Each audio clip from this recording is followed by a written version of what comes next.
guys, so samahan niyo po akong magluto ng pansit canton. Pinapakulo ko pa yung tubig bago ko to ilagay itong pansit canton.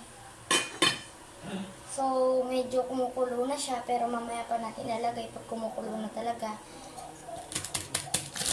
Ito yung mga ano niya, lalagay ko mamaya.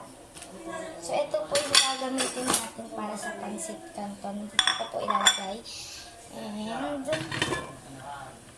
kumukulo na siya, kaya ilalagay na natin.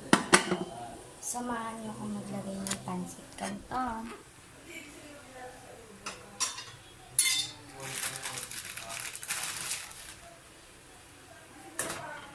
Init.